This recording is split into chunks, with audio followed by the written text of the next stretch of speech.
Il y a 3 mois, Antoine de Wilde quittait Nevers pour Marseille, histoire de franchir un palier dans sa progression. Aujourd'hui, nous sommes dans la cité phocéenne devant son appartement. J'ai revêtu la tenue adéquate pour suivre une séance d'entraînement en sa compagnie. Allons tout d'abord faire un petit tour dans son nouvel appartement.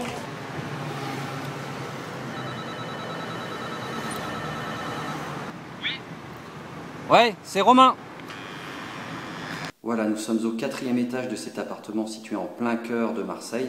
Pour la petite anecdote, Antoine loge chez un Bourguignon. Il s'agit d'Anthony Le Tallec, l'attaquant de la JOCR.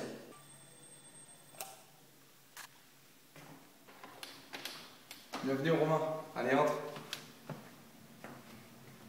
Ça a été long cette arrivée comme ça dans Marseille, cette intégration.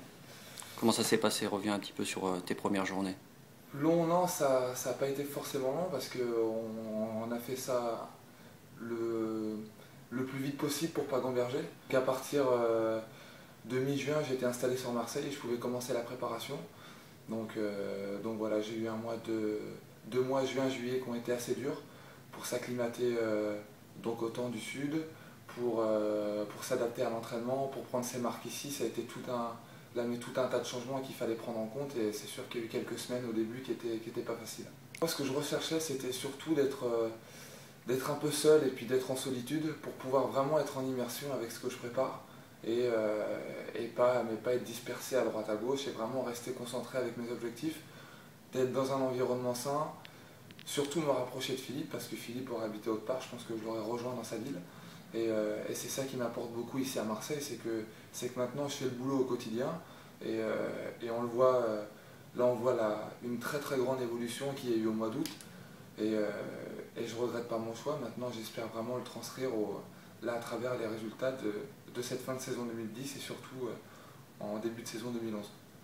Alors, est-ce que Nevers te manque quand même malgré tout? Oui, bien sûr, moi j'ai passé toute mon enfance et toute mon adolescence là-bas, donc c'est sûr que moi j'oublierai pas Nevers et si je suis venu ici, c'est vraiment pour progresser au niveau de l'athlétisme et continuer à emmener Nevers au plus haut niveau qui reste mon objectif primordial.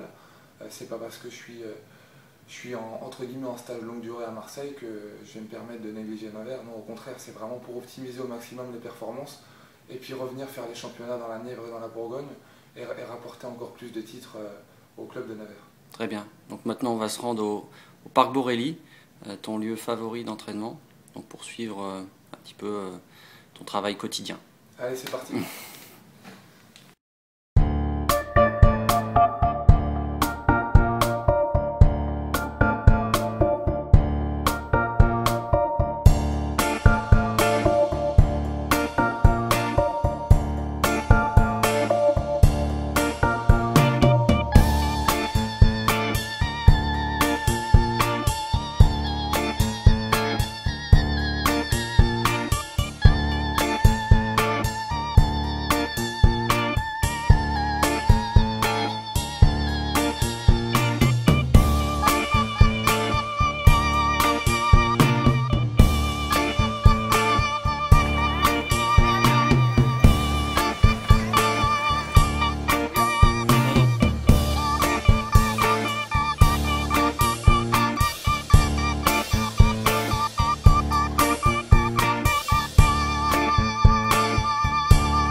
Alors Antoine, nous sommes au Parc Borelli. C'est un lieu ici que tu affectionnes pour t'entraîner. Est-ce que tu peux nous dire pourquoi tu as choisi ce lieu?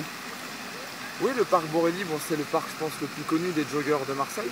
Et c'est grand, c'est vaste, il y a beaucoup de verdure, ce qu'on a du mal à retrouver dans le sud parce qu'il y a beaucoup de rochers ici. Et donc on s'y sent bien, c'est très calme et puis il y a des petits sentiers pour courir. C'est pas très loin de la mer, donc le cadre est vraiment idyllique. On est dans un endroit bucolique avec le Parc Borelli, l'hippodrome et la mer, donc c'est un endroit très agréable pour courir. Alors, quel est ton rythme d'entraînement quotidien aujourd'hui? Aujourd'hui, je m'entraîne 2 fois par jour. Donc je m'entraîne le matin et ensuite je fais une séance de fractionné le soir. Et les jours où j'ai besoin de récupérer, je cours qu'une fois. Donc c'est pour ça que juin-juillet a été très difficile. Et après le mois d'août, j'ai commencé à récolter les fruits des efforts qu'on a pu faire avec Philippe Raymond, qui s'entraîne tous les jours avec moi. Et donc c'est sûr que la difficulté et l'intensité est différente par rapport à Nevers où j'étais tout seul et où c'est moi qui me gérais. Là, Philippe, à certains moments, mais hausse un peu le ton et les intensités pour vraiment me faire ressortir ce que j'ai dans les jambes. Et ça m'aide beaucoup là au quotidien et je pense qu'on verra là les résultats que ça donnera dans les prochains mois. Alors il y a un outil à l'entraînement que tu utilises particulièrement, c'est la corde à sauter. Pourquoi? Tu ne le faisais pas avant apparemment? Oui, voilà, non, je ne le faisais pas du tout avant. J'ai mon meilleur ami Karim qui est venu me voir donc, 2 semaines au mois de juillet, qui est aussi athlète. Très bon athlète parce qu'il a réalisé 8,03 cet été sur 3000 mètres, donc c'est quand même pas un petit chrono. Et donc il m'a appris la corde à sauter et ça m'a énormément aidé au niveau du placement, de la coordination, du gainage et surtout du travail de pied qu'un marathonien ou qu'un coureur de fond ne néglige pas mais travaille beaucoup moins qu'un pistard. Donc c'est sûr que tous les 2-3 jours j'essaye d'en faire au moins un bon quart d'heure. Donc j'ai plein d'exercices là que Karim m'a appris avec tout un tas d'autres, car elle est aussi préparateur physique à côté, donc il a quand même une bonne base de données sur la préparation d'un athlète. Et sa venue fin juillet m'a énormément aidé pour tout ce qui était fignolement de l'entraînement et aussi les à côté, parce qu'avoir une vision extérieure de quelqu'un de proche, c'est quand même primordial. Alors comment tu te sens aujourd'hui physiquement? Aujourd'hui je me sens bien parce que je me sens serein et je sens que j'ai bien travaillé et je commence à avoir des acquis solides. Maintenant, on a beau être super bien à l'entraînement, on a beau dire qu'on s'est bien entraîné, que tout est parfait, ça sera simplement les résultats et puis les chronos qui vont parler d'eux-mêmes. Donc c'est pour ça que j'ai hâte de mettre le dossard et d'aller de course en course pour voir l'évolution qui a été donnée en faisant ce choix de rejoindre la cité phocéenne. Je suis consultant pour une chaîne de boutiques de sport qui s'appelle Planet Jogging. Et puis à l'époque on cherchait un émissaire running sur Marseille. Antoine, j'avais vraiment envie qu'il se rapproche de moi pour préparer l'objectif ultime de cette année, c'est-à-dire le championnat de France de marathon à Nisken. Donc c'était le petit switch qui me semblait être intéressant, venir représenter entre guillemets l'enseigne Planète et se rapprocher de moi, faire du gagnant-gagnant, la success story qu'on s'est imaginé il y a quelques temps. D'accord. Donc là ça fait 3 mois maintenant qu'il est ici, vous entraînez dur. Comment tu sens sa progression? Quel est son niveau aujourd'hui? Comment tu le sens dans la tête et physiquement? Déjà les progrès ils sont manifestes. Je crois surtout ce qui lui manquait c'était l'émulation, c'était se retrouver en camp d'entraînement avec moi et puis pouvoir lui apporter sur le terrain quelques clés pour percer sur le marathon, parce que le marathon quand on s'entraîne tout seul et surtout quand on n'en a jamais fait, les pistes peuvent être brouillées, on peut partir sur des séances qui veulent rien dire, tandis que là je suis là au quotidien avec lui, je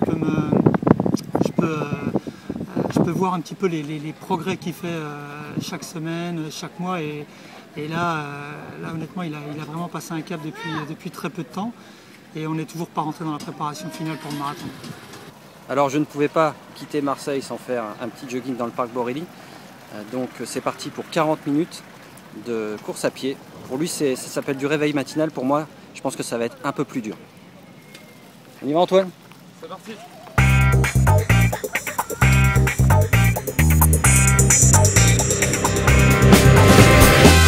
On attaque le 2e tour du parc Borély et on arrive enfin dans un endroit ombragé parce que qu'est-ce que ça tape sous le soleil. Antoine, tu fais comment toi pour t'habituer à ce climat? Non, il faut courir le matin assez tôt et puis faire les séances le soir. Et le reste de la journée, je pense qu'il faut éviter de s'exposer parce que c'est vrai que c'est assez difficile de supporter la chaleur. Info exclusive à donner à nos internautes. Alors c'est laquelle? Exclusive, je ne sais pas, mais non, d'après les sources des phocéens, il se paraîtrait que Laurent Menodou habite dans les environs, donc il est déjà arrivé de la croiser dans le secteur Borély. Bon, j'ai prématurément été obligé de reprendre l'outil suite à une petite surchauffe de notre webmaster préféré. On l'aperçoit derrière. Voilà, j'ai été très heureux de partager ces quelques images sur Marseille. J'espère que ça vous aura plu. Et maintenant, le plus important reste les performances. Donc, je vous donne rendez-vous très bientôt. Bye bye!